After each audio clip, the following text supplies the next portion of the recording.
ready to rumble.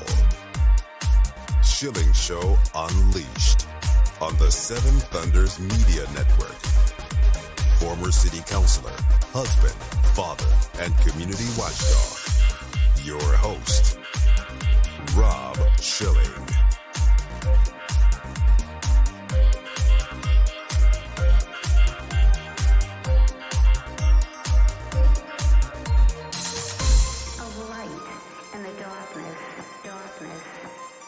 Welcome to the Schilling Show Unleashed Podcast. Remember, your direct support makes our show possible, and you can directly support this podcast by visiting schillingshow.com and then clicking on the Patreon banner at the top of the page to make a monthly contribution. We appreciate your support. The Schilling Show Unleashed podcast welcomes Dr. Robert W. Malone, MD, MS, a physician, a researcher, inventor of mRNA vaccination, and author of the new book, Lies My Government Told Me, and the Better Future Coming. And Dr. Malone, it's a pleasure to have you on the Schilling Show Unleashed podcast. And my pleasure also, Rob. As you know, we're neighbors, and I've been down there to your studio in the past early on. I'm really glad to have a chance to chat with you again. I'd like for us to start with an overview of the present state of the American medical establishment, because I think a lot of people, Dr. Malone, are still asleep and believe this establishment is out for their own good. We have a problem. You're referring to the medical establishment. Yes. What's happened after imposition of Obamacare is a massive consolidation of clinical practices into these very large hospital-centric organizations. And the consequence of that is there are very few physicians left that have any operational autonomy. They've all become employees, and they have to do whatever their employer wants. Those employers are very much driven by issues of legal liability. And so we have basically most of the physicians in the United States are now under the thumb of MBAs and lawyers. The MBAs and lawyers love the idea of protocol-based medicine, where you have an agreed protocol, and if somebody comes in and checks the boxes on the symptoms, then the doc should go ahead and treat according to protocol. That's what's happened in COVID with the remdesivir and ventilation deaths, excess deaths, and the unwillingness to implement early treatment and alternative treatment. All of that work that's been so successful in saving lives. Typically over 98% of all people that present with COVID disease that are given early treatment with these alternative treatment strategies survive and do quite well. Most of them stay out of the hospital. But the only people that have had the latitude to use those treatment protocols are the few remaining independent physicians, people in integrative medicine, doctors of osteopathy. The people that we previously thought were the fringe are the ones that have turned out to be the innovators. And the rest of them are all stuck in this system where they're typically deeply in debt and totally controlled by large corporations and told what to do and how quickly to do it. Dr. Malone, you begin the book talking at extent about your being red-pilled. And I don't want to spend too much time on it because we all know that it's happened, but tell us a little bit about the pre and post. What woke you up and what opened your eyes? Well, for me, it's really been a gradient, a series of events. But the chapter in the book is referring to the events that happened in February and March of 2020. I had received a phone call from Wuhan from a CIA officer named Michael Callahan asking me to spin up a team to respond to a novel coronavirus. And by that, he's referring to my history of working closely with the Department of Defense and a variety of experts through prior outbreaks, including Ebola and Zika. He asked me to get going. I got that scientific team up and running, largely on volunteer labor. My wife, Dr. Jill Glasspool Malone, started writing a short book, about 100 pages, all scientifically referenced. I wrote a chapter in it and I helped edit it. And she self-published it on Kindle through Amazon and also printed a paperback copy through Amazon with the idea that she could update it periodically. with new information. And on the third update in early March of 2020, suddenly Amazon would not allow it to be updated. And we asked and asked and asked, just got a stonewall until finally they revealed our sin, which was we had violated community standards. We'd never heard this phrase before, and there was nothing in the community standards about public health or vaccines or anything else. But she tracked that down, and this was really the consequence of a series of meetings that had been held in the White House with the World Health Organization, Amazon, Google, etc., very early on, really before officially the White House considered that there was a crisis. They were already planning the censorship, and in our case, deployed it very early. So that was the starting point of me realizing that I was no longer in Kansas, that the experiences that I'd had in multiple prior outbreaks as an expert in this area were no longer relevant, that this was something very different than anything I'd ever experienced before in terms of the government's response, the propaganda, the censorship, and all the things that we've come to accept as the norm now over the last 3 years. One of the things that has concerned me greatly, and I know it's concerned you and many others, is the suppression of medications. And I would like to talk briefly about hydroxychloroquine and ivermectin particularly, and also the attack on prescribing physicians, which we've seen over and over again. I have had long COVID. I also am vaccine damaged, just to put a check mark on that. Yes. I took the 2 Moderna jabs when, you'll recall, since you're here in the Charlottesville area, that was being deployed by the National Guard. And so I got my 2 Moderna jabs because I had long COVID and I needed to travel internationally. I also had developed long COVID from when I was infected in Boston in the end of February 2020. So I got the original Wuhan strain. It hit me really hard. I treated myself using some of the drugs that we'd identified with the DOD in our drug repurposing efforts, but it still didn't resolve it. I was just dragging. I was put on ivermectin at one point, and the physician that prescribed it wants to remain unidentified because they've taken her license now. But it made a huge difference in my stamina. I could suddenly hike and just exercise, had better stamina than I had had before, but I was still lagging. And recently, I went to a local physician in Rappahannock County named Brooke Miller. So Brooke and Ann Miller are the only ones in Rappahannock County right now, to the best of my knowledge, that have a practice that's providing early treatment for COVID. And they put me on the FLCCC recovery protocol, which includes those agents as well as steroids and other agents.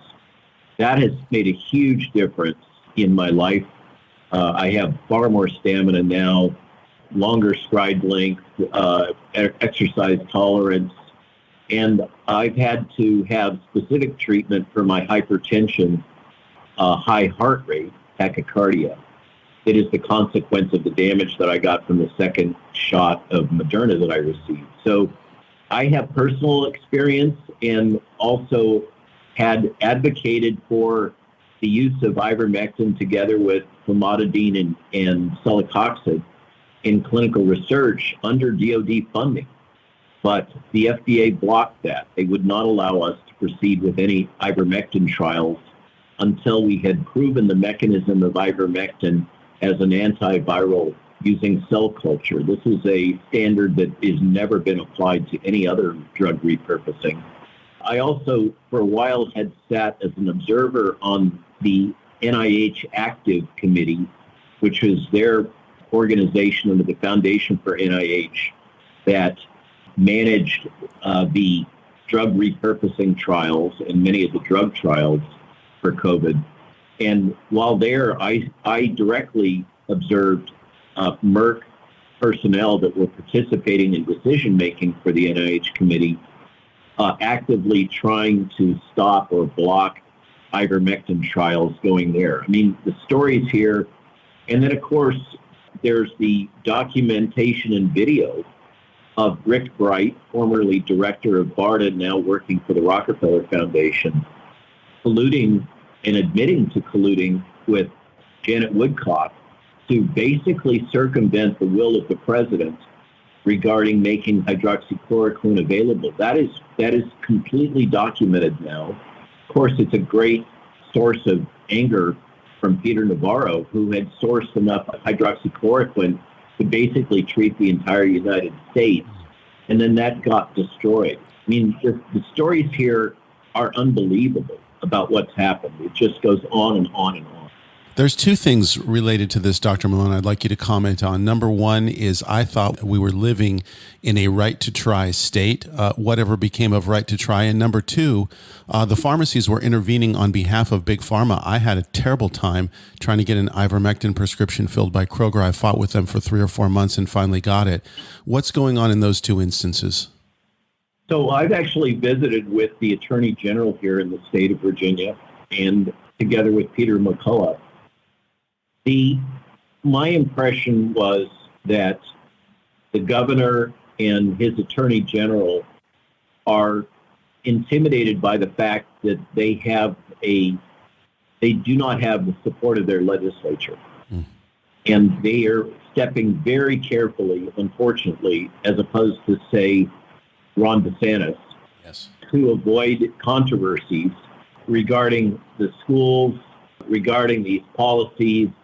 And there's no question that here in the state of Virginia, there has been this widespread willingness of pharmacies to block availability to these licensed, known safe drugs. So it's no surprise that people have resorted to things like horse paste because they're blocked from getting human-grade material. This is not the case in other states. Work closely with the leadership in the state of Florida. I've testified before the Texas State Senate. Myself and my physician colleagues have testified in Tennessee before the legislature and helped get that bill passed that allows ivermectin to be dispersed over the counter in their pharmacies. What's happened here in Virginia really illustrates the consequences of our split government right now, which has created a inability of the government to make good decisions. Everything's politicized. Everything's turned into war. Unfortunately, they're fighting a war over people's health, as well as all these other issues that have become politicized. It's really unfortunate, and pharmacists are not supposed to be able to block prescriptions from physicians unless there is some clear evidence that the patient would be harmed. And there is no evidence of harm from ivermectin or hydroxychloroquine that I'm aware of. These are extremely safe drugs. They've been administered literally billions of doses to humans. Ivermectin, of course, was awarded the Nobel Prize. But these are agents which are off patent and available in generic form, and that's not apparently in the interest of the pharmaceutical industry or in the interest of our FDA that is funded by the pharmaceutical industry. It seems to be the case, and it's hard to dispute that thesis, that what we're really dealing with is the capture and compromise of our regulatory health processes across the United States, being NIH, CDC, and FDA. The Schilling Show Unleashed podcast, our guest is Dr. Robert Malone. Returns in a moment. Support this podcast online at schillingshow.com. BorderHawk.news is a one-stop shop with the latest news about immigration nationalism and globalism. The BorderHawk staff daily curates immigration news stories and, in the fashion of the Drudge Report, updates the site with cutting-edge content and original first-class commentary. BorderHawk.news highlights national and international media reports, tweets, and nuggets buried in local news blurbs, polls, video clips, and policy research. BorderHawk is pro-legal immigration, pro-rule of law, but against an unsecure border, as countless Americans have suffered violence at the hands of criminal illegal aliens. And an increasing number of Americans are concerned about how mass migration affects their daily life. BorderHawk.news will remain on the forefront of the immigration issue with a buffet of info to read, evaluate, and share. Bookmark BorderHawk.news. Add them on social media at BorderHawkNews on Twitter. Get your fix. Schilling Show Unleashed. Schilling Show Unleashed podcast, we continue with Dr. Robert W. Malone. The new book is Lies My Government Told Me and the Better Future Coming. Dr. Malone, I'd like to go to this controversy over what is a vaccine, the changing definition, and why we're living in a time when we can't even come to a common definition of a word that we've known about for years. Or likewise, they've redefined what an anti-vaxxer is, this pejorative. Mm-hmm. And now anybody who is against mandated acceptance of an experimental medical vaccine is considered an anti-vaxxer formally, which of course has just destroyed the potential propaganda value of that term. And so now they're turning from accusing people of being anti-vaxxers. The new pejorative is to try to label people as anti-Semitic, because anti-vaxxer no longer has any potency. A large fraction of the human population in the U.S., adults, now personally identify as, quote, anti-vaxxers. So that strategy didn't work. This has all been very Orwellian, this manipulation of words and the meaning of words, and as well as the memory holding, another term that George Orwell coined, withdrawing of information from the public sphere by deleting it from the web and even deleting it from web archive material that's available.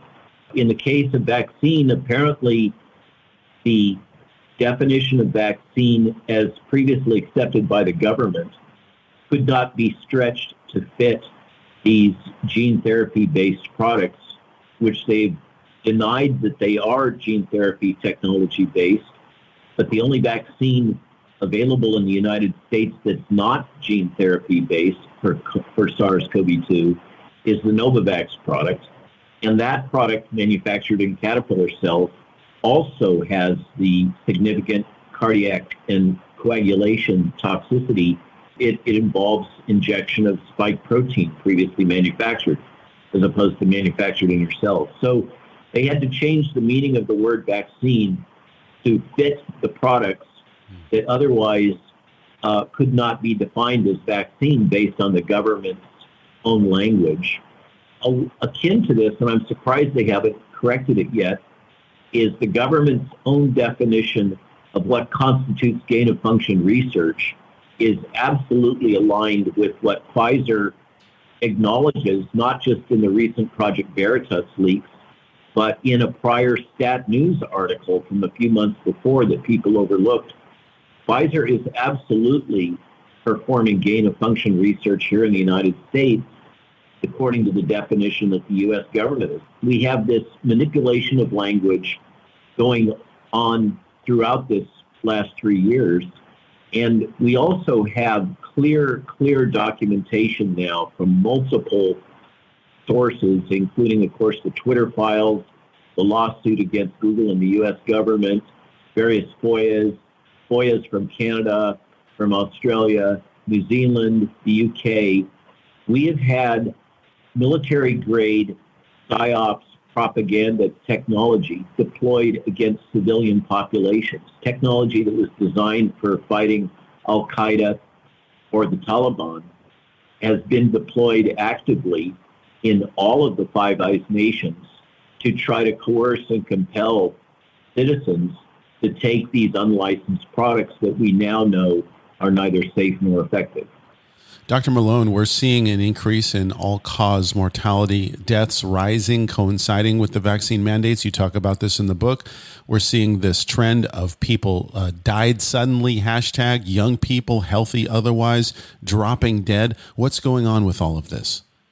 The honest truth is it's multifactorial, but it appears that a significant fraction are vaccine-associated deaths.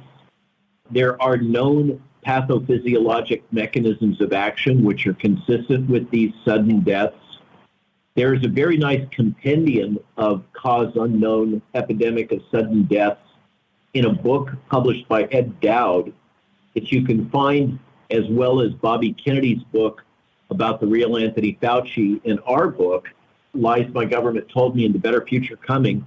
Those are all available until next Monday for free as Kindle editions through Amazon. So anybody that wants to look further into the sudden death epidemic or any of this other information can access it for free using ebooks. I want to go to some of the lies that the government has told us, because that's the headline of your book. And let's start here, that everyone has a significant risk of death from COVID-19. That really put the fear into the entire nation. It also was weaponized to put fear into politicians all across the world, and really weaponized to drive them to accept very unreasonable contract terms for purchase of these, quote, vaccine products. We now know that much of that fear was propagated as propaganda from China. It's still unclear whether that was done by the CCP, and many indications that it was, versus some dissident group. But all the video of people dying on the street, yes, the rapid build of the hospital, if you remember all that, that was all propaganda, and it was pushed into the U.S. government through the national security apparatus in the White House and then down.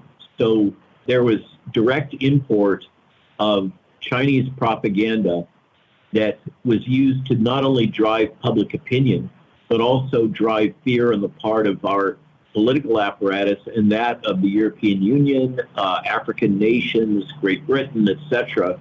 All this was weaponized, and it was all a false narrative. We now know that. How many times have you seen people dying in the streets here in Charlottesville? Never. It's just not happening. Are we seeing people walking around in hazmat suits in Charlottesville scooping up bodies like some scene from Monty Python, Bring Out Your Dead?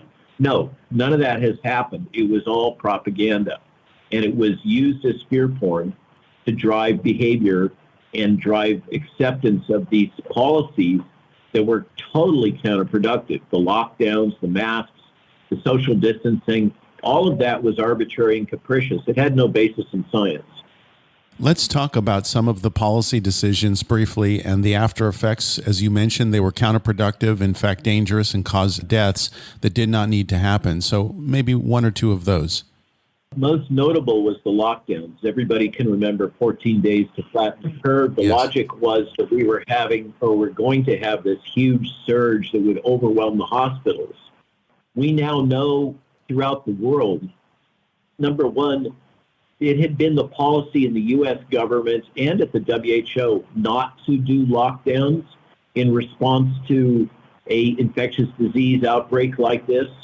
And for some reason, I guess because it's the policy that was implemented at the CCP in China, the West felt like they had to mimic what was going on in China. Now, there's been a lot of tracking of how that happened in the case of the United States, and that China model seemed to have been imported into the United States through a gentleman named Pottinger, who was a China hand, who was directly involved in the appointment of Deborah Birx to head that committee, for which she was not really qualified, as we now know.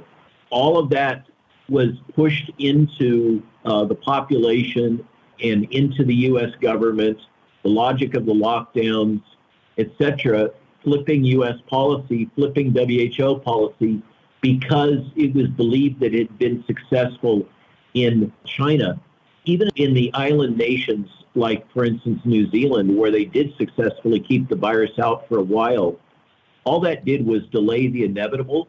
And when the virus finally got in, it did overwhelm their hospital system for quite a while. So none of this was well reasoned. Absolutely, it's a cause of loss of, destroying businesses, destroying economy, resulted in the most massive upward transfer of wealth in written history. Depression, suicide, drug abuse, The list goes on and on. It's a huge avoidable human tragedy. Dr. Malone, finally, I would be remiss if we couldn't talk about the better future coming, because lots of us are looking for hope in all of this. What do you see? Number one, people have a choice. They can be victims, or they can learn what is fifth generation warfare. There's some good material available about that on the web, including in ebook form. Michael Flynn has a new book. Understand what fifth gen warfare is. It is what's been deployed on you over the last 3 years. The documentation for that is clear and unequivocal. And once you learn it, you'll become more immune to it, and you can use it yourself. You can become a warrior instead of a victim if you so choose. You don't have to be a victim. And the better future that many people all over the world, I've traveled over 400,000 miles last year, and it's not slowing down this year. What many people all over the world look forward to is, instead of a centralized, globalist, dark, fourth industrial revolution, fusion of man and machine future of transhumanism, rather a much brighter future of humans aggregating or developing or living within political structures that are more decentralized, which is exactly what Thomas Jefferson and those brilliant white guys that were landowners that are so often demeaned, they understood the value of decentralization and limited federal government, as opposed to the centralized, unelected future that is trying to be shaped by the World Economic Forum. And that is the better future. It was George Orwell, in an early edition of 1984, wrote a foreword in which he said that he predicted that we would eventually end up in a pharmaco state where we would all be drugged into submission. And the only way to avoid that, as far as he was concerned, is to try to develop decentralized government and organizational structures. I think that's the better way forward. That's how we can move towards realizing our full potential as a human species. I think that we need to open our hearts to our colleagues, not to forgive the likes of Tony Fauci, but to recognize that all of the people around us have been subjected to this military-grade propaganda. Some people have been resistant to it. Many people have succumbed. That doesn't mean we should hate them. They've been manipulated. We should try our best to help them out of their hypnosis. These are words of wisdom. Dr. Malone, if people want to get a copy of your book, Lies My Government Told Me, or if they'd like to follow you and your work online, tell us how, please. The best follow is to subscribe to our Substack, which is free. You can choose to pay if you wish, but if you subscribe, it will come to your email inbox, unless you're using a Microsoft product, and then it will go into your junk mail. That's rwmalonemd.substack.com. On all social media, virtually, it's at rwmalonemd. We're at almost 1.1 million followers on Twitter. For more information about the World Economic Forum, the Young Leaders Training Program, etc., you can find that on maloneinstitute.org. Thanks a lot for the chance to speak to you again. I look forward to our next hit. Indeed, anytime. Dr. Robert W. Malone, thank you for being a brave warrior, and thank you for joining us today on the Schilling Show Unleashed podcast. That concludes another edition of the Schilling Show Unleashed podcast. Visit us online at schillingshow.com, where you can directly support this podcast by clicking on the Patreon banner at the top of the page and making a monthly donation. Your support is essential for the continuation of the Schilling Show Unleashed podcast. Until next time,